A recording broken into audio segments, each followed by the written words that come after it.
ओम गणेशाय नमः। मेरे चैनल पर विस्तृत रूप से ग्रहों की गोचरीय स्थिति पर वीडियोस आते ही रहती हैं।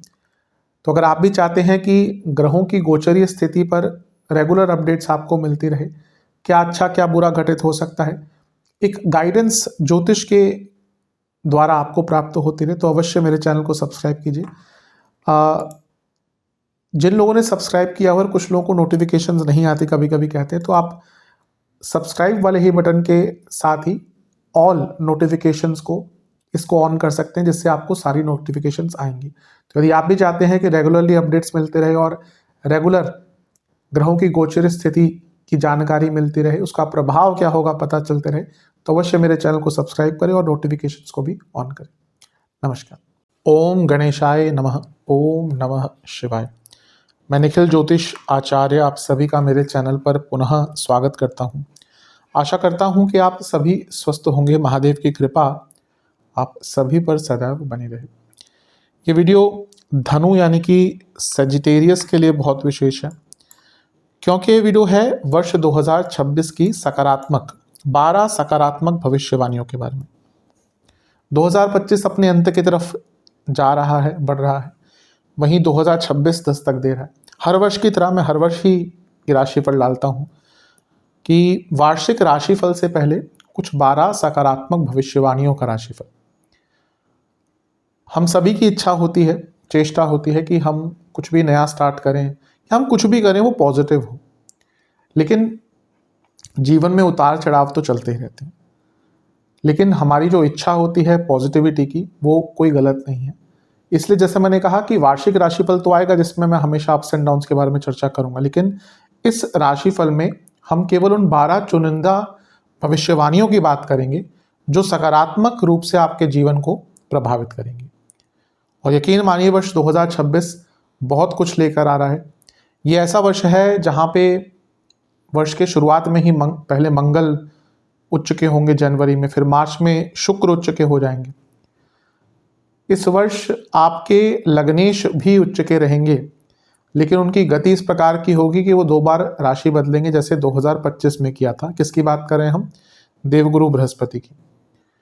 और इस वर्ष बहुत ही सालों बाद एक बहुत स्ट्रॉन्ग मंगल का नीच भंग राजयोग बनेगा बृहस्पति के साथ।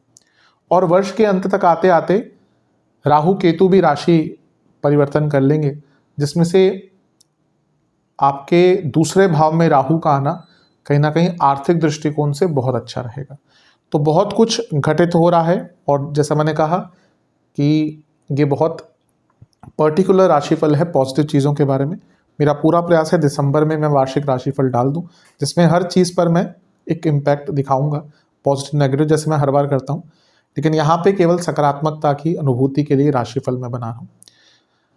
लग्न राशि या चंद्र राशि आपकी धनु है, दोनों ही गाइडेंस के लिए देख सकते हैं। जहाँ से सूट रिलेट ज़्यादा करता है वहाँ से देखिए। व्यक्तिगत तौर पे मेरा मानना है लग्न से देखेंगे तो अच्छा, इनकेस नहीं पता है आपको तो अपनी चंद्र राशि से भी इसको देख सकते हैं।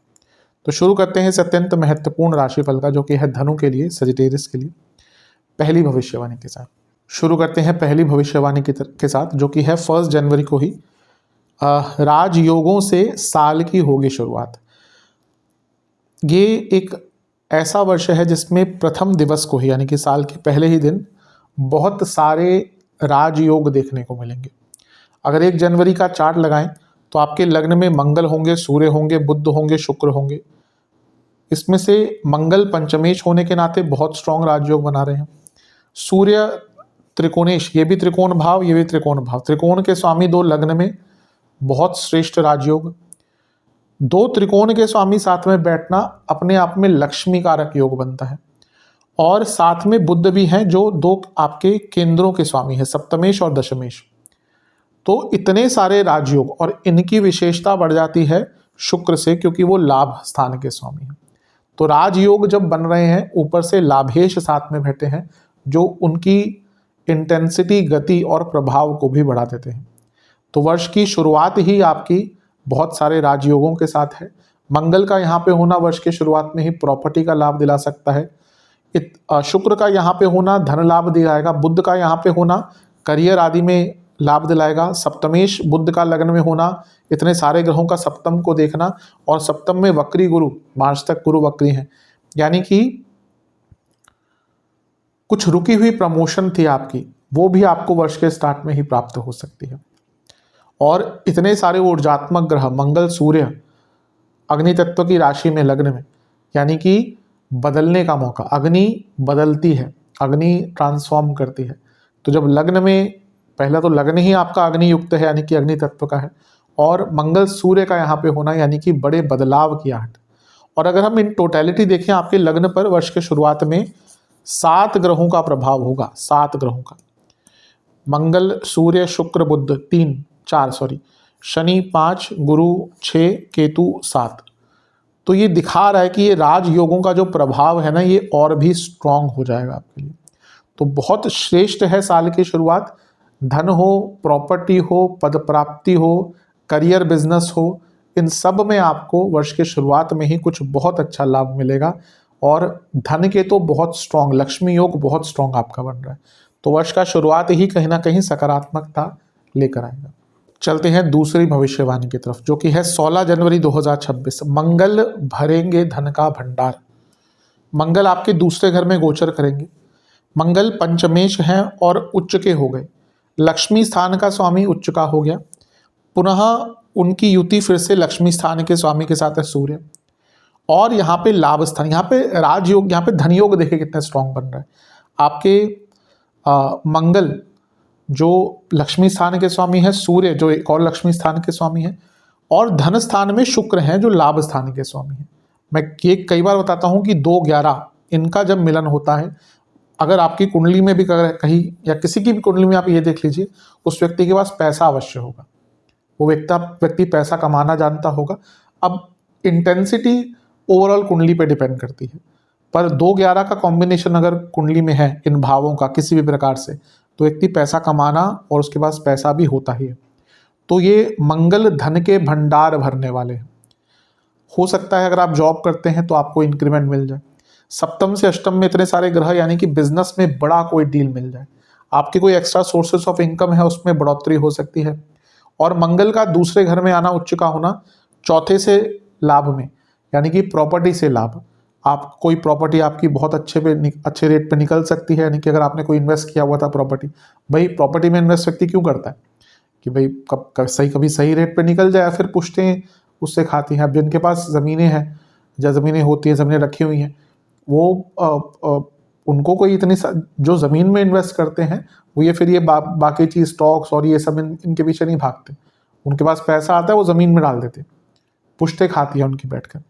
तो यहाँ पे अगर आपके पास कोई इन्वेस्टमेंट आपने करी थी तो उसको बेचकर लाभ। और अगर आपका कोई लेट्स से रेंट, आपका कोई खाली फ्लैट पड़ा है, कोई दुकान पड़ी है खाली, रेंट आउट करना चाहते हैं, उसके लिए भी बहुत अच्छा योग बन जाता है। और क्योंकि ये सारे ही ग्रह अष्टम को देख रहे हैं, तो ये कभी कभी पैतृक संपत्ति से लाभ, लॉटरी आदि जहाँ पे लीगल है, इलीगल भी करते हैं लोग, स्पेकुलेटिव मार्केट से बहुत बड़ा लाभ। तो धन के भंडार कहीं ना कहीं मंगल भरने वाले हैं हर एरिया में, मतलब कि वर्ष के शुरुआत में ही आपको बड़े धन का लाभ यहाँ पर दिख रहा है। चलते हैं तीसरी सकारात्मक भविष्यवाणी की तरफ, जो कि है अंगारक योग करेगा शत्रुओं का अंत। कब बन रहा है अंगारक योग? 23 फरवरी 2026। अंगारक मंगल राहु, ये योग अच्छा भी होता है, इसके बुरे प्रभाव भी होते हैं, लेकिन यहाँ पे हम केवल स्पेसिफिकली पॉजिटिव चीज़ों की बात कर रहे हैं, तो हम उसी की चर्चा करेंगे। तीसरे घर के मंगल शत्रुहंता कहा जाता है, छठे घर के मंगल शत्रुहंता कहा जाता है। इसलिए छठे घर के मंगल, तीसरे घर के मंगल, शास्त्र कहते हैं कि ऐसे व्यक्ति के शत्रु रणभूमि छोड़कर भाग जाते हैं। अब लिटरली ऐसा नहीं होता, लेकिन कहने का तात्पर्य ये होता है कि ये व्यक्ति अपने शत्रुओं को किसी भी तरीके से परास्त कर देता है। अब यहाँ पे क्योंकि राहु है, तो राहु की डिप्लोमेसी भी है, राहु का चालाकी भी है, राहु का इल्यूजन भी है। तो ये शत्रु हंता है। अगर आपके कोई शत्रु हैं, आपको तंग कर रहे थे, कंपटीशन है, एज ए कोई शत्रु है, यहाँ से मंगल छठे घर को देख रहे हैं और छठे घर के स्वामी भी यहाँ पे है, कोई लीगली आपको तंग कर रहा है, कोई लीगल प्रॉब्लम चल रही थी, तो अपने शत्रुओं के अंत के लिए बहुत अच्छा योग है। और तीसरे घर में जब इतने सारे ग्रह होते हैं जो हमारे आंतरिक शत्रु हैं, आलस्य, हम डिले करते हैं, बहुत लेड बैक चीज़ें, वो आंतरिक शत्रुओं के हत्या के लिए भी, उनके उनके अंत के लिए भी ये जो मंगल का अंगारक दोष बना है ये बहुत अच्छा है। तो ये शत्रु हंता योग आपके शत्रुओं का अंत करेगा, आपके शत्रुओं को परास्त करेगा।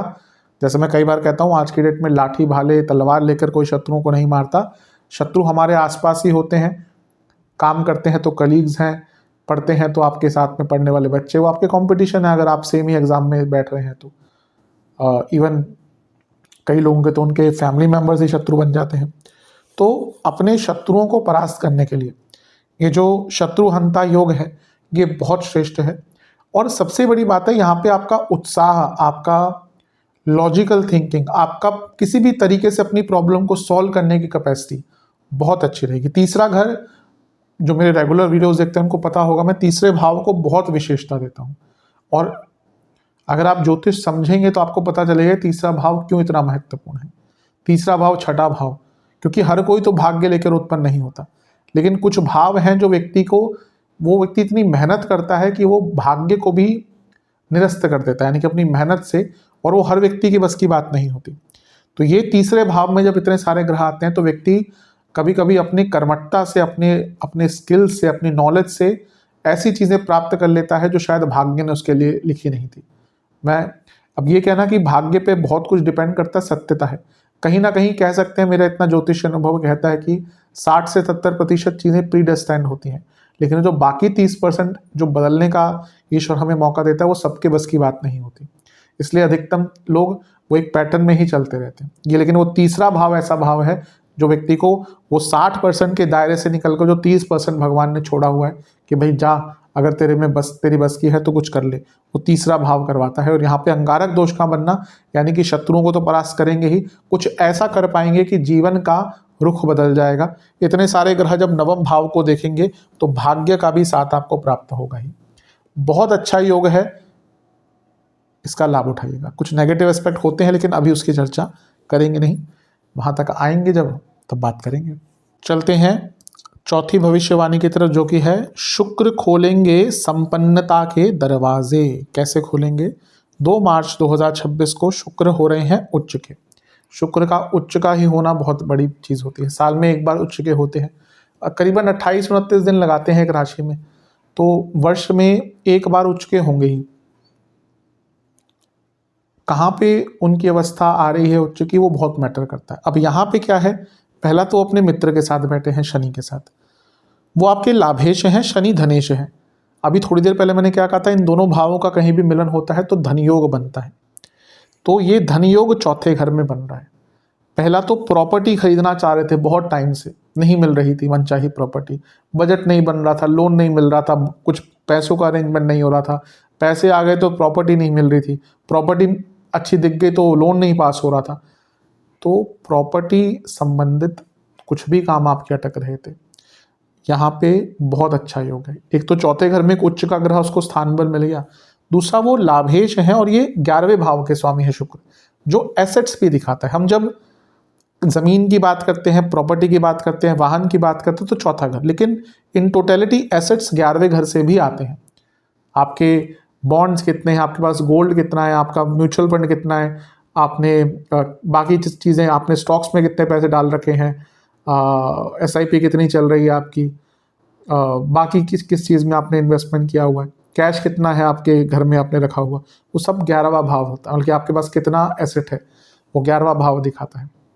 तो जब उसके स्वामी चौथे घर में है तो पहला तो प्रॉपर्टी, वाहन खरीदने के लिए बहुत अच्छा टाइम है। और घर में पैसा आएगा, ये दिखाता है कि आपके घर में भी पैसा आने वाला है, घर के सदस्यों को धन का लाभ होगा। हो सकता है आपके पति या पत्नी को, क्योंकि सप्तम से 10वां है तो आपके पति या पत्नी को धन का लाभ हो सकता है, आपके घर में आपकी मदर को धन का लाभ हो सकता है। तो ये बहुत अच्छा। और घर, शुक्र का चौथे घर में आना, यहाँ पे दिग्बली भी होते हैं तो ये संपन्नता आती है। यहाँ पे घर में लग्जरीज आती हैं, वैभव आता है, सौभाग्य आता है, लक्ष्मी आती है। और जब यहाँ से ये सारे ग्रह, दोनों ग्रह 10वें घर को देखेंगे तो करियर में भी बहुत अच्छा उछाल दिखाता है। अभी कहा ना, लाभ और धन के स्वामी 10वें घर को, यानी कि करियर में प्रमोशन आदि ना हो लेकिन धन की वृद्धि तो यहाँ से बहुत स्ट्रांगली दिखती है, तो ये बहुत श्रेष्ठ है, इसका लाभ उठाइएगा। शुक्र अवश्य बहुत संपन्न करके आपको जाने वाले हैं। चलते हैं 5वीं भविष्यवाणी की तरफ, जो कि है गुरु बनाएंगे बिगड़े काम। कब बनाएंगे? 11 मार्च 2026 को। क्या हो रहा है 11 मार्च 2026 को? गुरु मार्गी हो रहे हैं। नवंबर में वक्री हो गए थे, मार्गी हो रहे हैं, अब जाकर नवंबर 2025 में 11 मार्च को हो जाएंगे मार्गी। ये नॉर्मल चीज़ है, गुरु और शनि का ये एक नॉर्मल अवस्था है। अब जैसे 2025 की बात करें तो जुलाई में शनि वक्री हुए थे, कहाँ मार्गी हुए? नवंबर में। ये इसमें कोई ऐसी चीज़ नहीं, क्योंकि इसके पीछे एस्ट्रोनॉमी है, ग्रहों की गति है। सूर्य से एक पर्टिकुलर दूरी पर गुरु और शनि या आउटर प्लैनेट्स वक्री हो जाते हैं, मंगल, गुरु और शनि। इसलिए जब ग्रह वक्री होते हैं, जैसे मंगल, गुरु और शनि साल में एक बार वक्री होंगे, मंगल करीबन 2 साल में वक्री होते हैं। वक्री होते हैं तो लंबे टाइम के लिए वक्री होते हैं। तो यहाँ पे उनका मार्गी हो जाना बहुत श्रेष्ठ है। क्यों? पहला तो सप्तम में बैठ कर लग्न को देख रहे थे, काम बहुत अटकेंगे या अटक रहे होंगे आपके। मार्च तक आप देखेंगे कई काम आपके अटकेंगे, स्लो पेस पे चलेंगे, क्योंकि लग्नेश ही वक्री थे और लग्न को देख रहे थे, और कहाँ बैठे हैं? बाधक स्थान में। लेकिन 11 मार्च को जैसे ही वो मार्गी होंगे, जीवन की गति बदलेगी, जीवन में बदलाव आएंगे, आप कॉन्फिडेंट फील करेंगे, आपके काम बनना शुरू हो जाएंगे। चौथे घर के स्वामी हैं, यानी कि आत्मविश्वास जागृत होगा, इमोशनली स्ट्रांग हो जाएंगे, और जीवन में एक बहुत गति आएगी। कई काम आप देखिए ना जो आपके अटक रहे थे बहुत टाइम से, जैसे ही ये गुरु 11 मार्च को मार्गी होंगे वो काम आपके बनेंगे। और सप्तम में गुरु का मार्गी होना बिजनेस में भी लाभ देके जाएगा। पुनः अटकी प्रमोशन थी आपकी, मार्च में बहुत स्ट्रांग योग है, और बिजनेस में बड़ा लाभ हो सकता है। तो ये जो समय है इसका लाभ उठाइएगा, बहुत श्रेष्ठ रिजल्ट आपको गुरु मार्गी होकर अवश्य देंगे। चलते हैं 6ठी भविष्यवाणी की तरफ, जो कि है मंगल देंगे संतान और भाग्य। 11 मई को मंगल मेष में आ जाएंगे, जो कि पंचम भाव है, ये संतान का भाव है। यहाँ पे आते ही मंगल संतान का योग बनाते हैं। मंगल तो 1.5 महीने के लिए रहेंगे। इसी पीरियड में गुरु लग्न को देखेंगे, जो कारक हैं संतान की। तो ये नेचुरल कंसीविंग के लिए बहुत अच्छा टाइम है। लेकिन क्योंकि केतु का प्रभाव भी है, मंगल भी यहाँ पर है, ये उन महिलाओं के लिए बहुत अच्छा टाइम है जो अननेचुरल तरीके से कंसीव करना चाहते हैं, स्पेशली जो IVF वगैरह के थ्रू कंसीव करना चाहती हैं। ये एक माता ही कर सकती है, क्योंकि IVF के थ्रू गुजरना बहुत मुश्किल चीज़ है। जो माताएं, जो महिलाएं इस प्रोसीजर से जाती हैं, इतने हार्मोन्स, इतने इंजेक्शंस, दुनिया भर का दर्द, वाटर रिटेंशन, बहुत सारी चीज़ें होती हैं। और जैसे मैंने कहा, ये केवल एक माँ का महत्व ही है कि अपनी बॉडी को इतने प्रोसीजर्स के थ्रू गुजारना एक संतान की प्राप्ति के लिए, और कोई नहीं कर सकता। तो IVF में या जो भी इस प्रकार की चीज़ें, उसमें एक टाइम होता है, एक विंडो होता है, जहाँ पे आप जो मेन प्रोसीजर है वो करते हैं। तो ये वो टाइम है, अगर आप कंसीव करना चाहते हैं तो ये 20 दिन का विंडो है, जो नेचुरल तरीके से जिनको जो कोई दिक्कत नहीं है उनके लिए तो पूरा 1.5 महीना अच्छा है, जब तक मंगल यहाँ पे है। लेकिन जो लोग इस प्रकार के प्रोसीजर्स के थ्रू गुजर कर कंसीव करना चाहते हैं, उनके लिए ये जो पीरियड होगा 11 मई से लेकर 2 जून तक का, ये बहुत अच्छा है, क्योंकि गुरु भी लग्न को देख रहे हैं, मंगल पंचम में है, पंचमेश। और धन प्राप्ति का तो बहुत सुंदर योग है, क्योंकि मंगल लक्ष्मी स्थान के स्वामी है, सूर्य लक्ष्मी स्थान के स्वामी है, दोनों ही लक्ष्मी स्थान में है। केंद्र के स्वामी ने भी ज्वाइन किया हुआ, और सूर्य उच्च के हैं, और नवम से नवम में इनका आना, नवमेश भी यहाँ पे है, यानी कि ये भाग्य का योग भी बनता है। तो संतान प्राप्ति हो या भाग्य, दोनों का ही योग यहाँ पर बहुत श्रेष्ठ बन रहा है। चलते हैं 7वीं सकारात्मक भविष्यवाणी की तरफ, जो कि है गुरु लेंगे नया स्वरूप। देवगुरु बृहस्पति एक नया स्वरूप ले लेंगे। कैसे? वो उच्च के हो जाएंगे 2 जून को, करीबन 1 साल के लिए यहीं पे रहेंगे। हाँ, बीच में कुछ 2-2.5 महीने के लिए आगे जाएंगे, फिर वापस आ जाएंगे। अब नया स्वरूप क्यों कह रहा हूँ? क्योंकि अष्टम भाव ट्रांसफॉर्मेशन का होता है, बड़े बदलावों का होता है, और यहाँ से गुरु आपके 12वें घर को देखेंगे। दोनों ही भाव ट्रांसफॉर्मेशन के होते हैं, ब्रेक्स के होते हैं, बदलाव के होते हैं। और गुरु यहाँ से चौथे घर, तो ये एक मोक्ष त्रिकोण का कॉम्बिनेशन भी हो रहा है। और जब 8-12 का इन्वॉल्वमेंट होता है तो एक प्रकार से व्यक्ति के जीवन में बदलाव आते हैं। तो ये जो बृहस्पति हैं ये रूपांतरण करेंगे, बृहस्पति ट्रांसफॉर्मेशन करेंगे।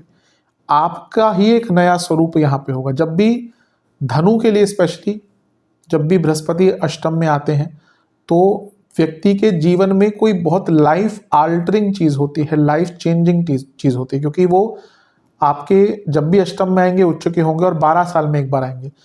लास्ट टाइम उच्च के बृहस्पति हुए थे 2014 में, 2014।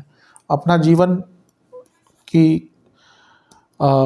इतिहास में जाकर देखिएगा 2014 में क्या आपके साथ, अब ऑब्वियसली उनके लिए है जो जिनकी एज थोड़ी है 30-35 हो चुकी है, जिन्होंने कुछ अनुभव किया। अब आप 15-16 के हैं, 17 के हैं, तो बहुत चीज़ें याद भी नहीं होंगी।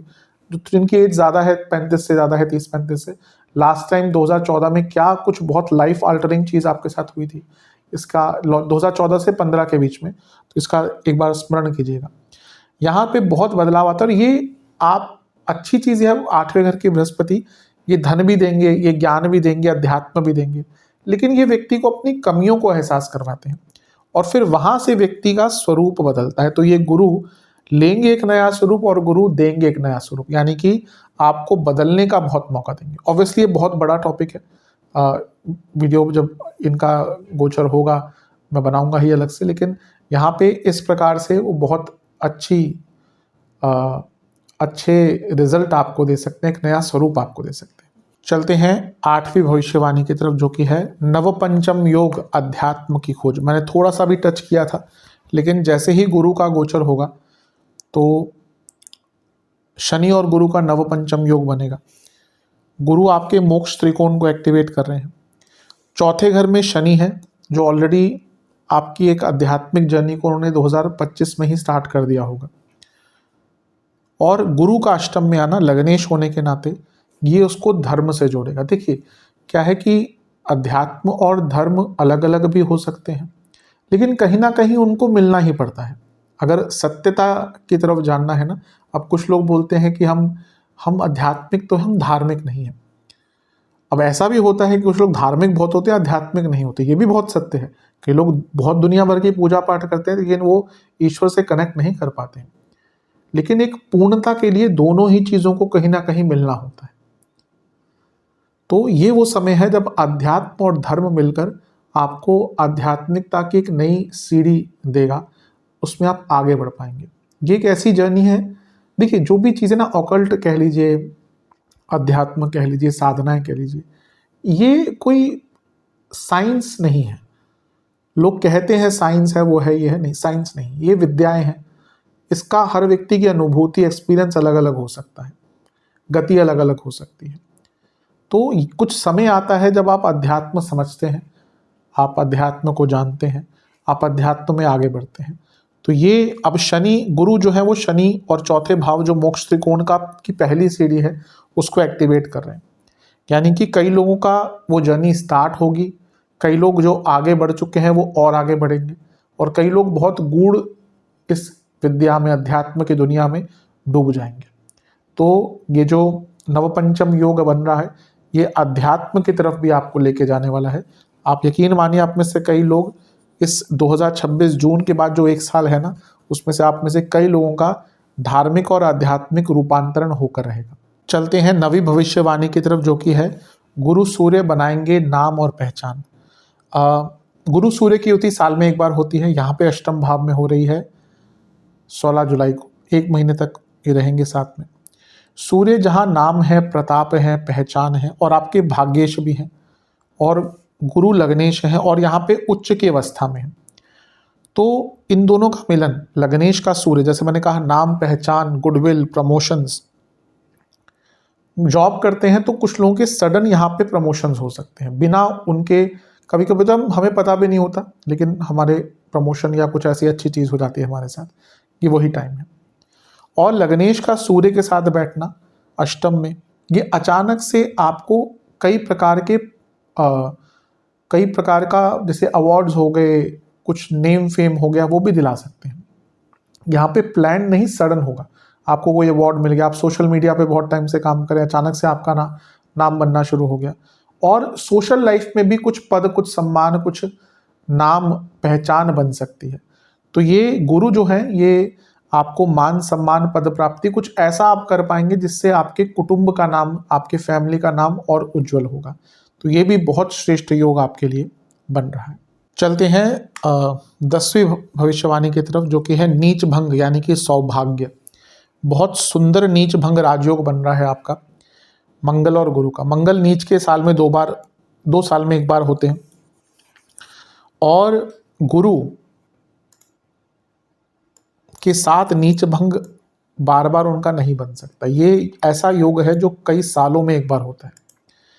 नीच भंग कई प्रकार से बनते हैं, लेकिन मैं हमेशा कहता हूं सबसे प्रॉपर यही है कि हाँ, कल को जैसे चंद्रमा मंगल के साथ, जब मंगल नीच के होंगे 1.5 महीने के लिए, तो चंद्रमा कई बार नीच भंग बनाएंगे, साथ में ही बैठेंगे, आगे सामने भी आएंगे, लेकिन वो बहुत छोटे टाइम का। लेकिन ये 1.5 महीने का नीच भंग राजयोग, और इस जो प्रॉपर नीच भंग बन रहा है ये बहुत रेयर होता है।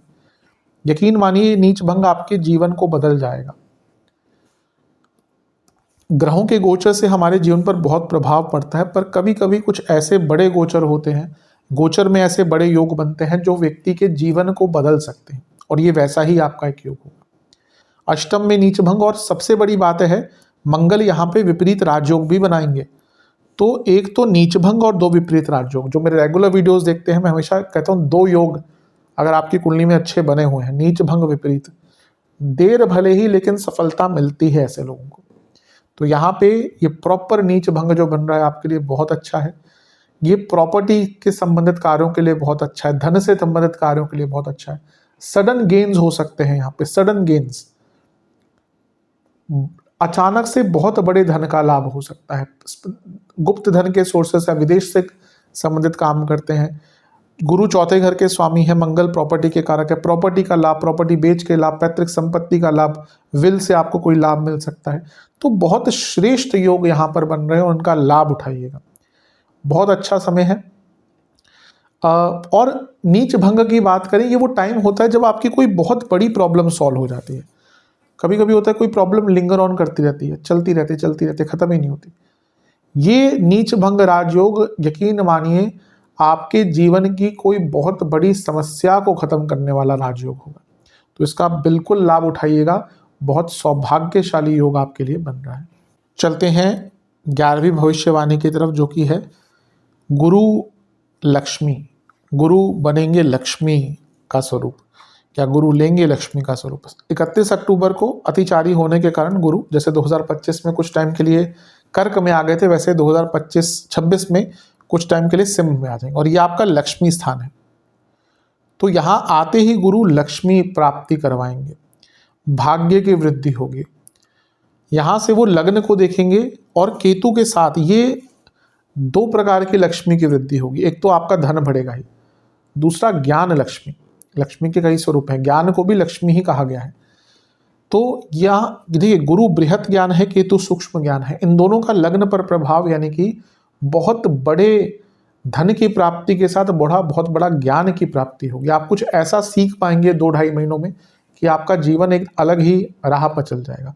लक्ष्मी प्राप्ति के बहुत योग आते हैं, और ये गुरु केतु की युति ये कभी कभी जटिल से जटिल समस्याओं को सॉल्व कर देती है अपनी बुद्धिमता से। यानी कि कोई बहुत प्रॉब्लम आपको आ रही थी किसी भी चीज़ में, यहाँ पे जब जैसे ही दोनों साथ में आएंगे ना, आपको उस प्रॉब्लम को सॉल्व करने का आइडिया प्राप्त होगा। गुरु का प्रभाव पंचम पर फिर से केतु के साथ, ये पुनः कहूँगा जो महिलाएं अननेचुरल तरीके से कंसीव करना चाहती हैं उनके लिए बहुत अच्छा समय है। तो ये गुरु जो है ये लक्ष्मी योग भी बना रहे हैं, भाग्य योग भी बना रहे हैं, और ज्ञान योग भी बना रहे हैं। तो बहुत अच्छा है, इसका जितना लाभ उठा सकते हैं उतना कम है। चलते हैं आखिरी भविष्यवाणी की तरफ, जो कि है राहु केतु। 12वीं भविष्यवाणी, राहु केतु बदलेंगे तकदीर और तस्वीर। राहु केतु का गोचर 6 दिसंबर को हो जाएगा 2026 में। राहु जहां धन स्थान में आएंगे, केतु उल्टे आएंगे। केतु पे बहुत चर्चा नहीं करेंगे क्योंकि हम पॉजिटिव चीज़ों की बात करें। वार्षिक राशिफल में अवश्य मैं करूंगा इसकी चर्चा, लेकिन राहु पर ज़्यादा फोकस करेंगे। हाँ, केतु आध्यात्मिक विकास बहुत करवाएंगे, जो मैंने बात करी थी पहले। राहु का धन स्थान में आना आज के टाइम में तो बहुत अच्छा माना जाता है। एक मात्र ग्रह है जो रातों रात अमीर बनाता है, एक मात्र ग्रह है जो रातों रात किस्मत बदल सकता है, एक मात्र ग्रह है जो रातों रात फेम देता है, एक मात्र ग्रह है जो रातों रात पॉपुलर बनाता है।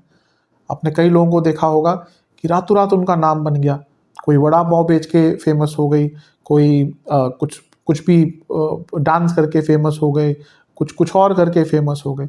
हाँ, उसको मेंटेन करना इतना ईजी नहीं होता, लेकिन राहु सडन आपको ग्रोथ दे सकता है।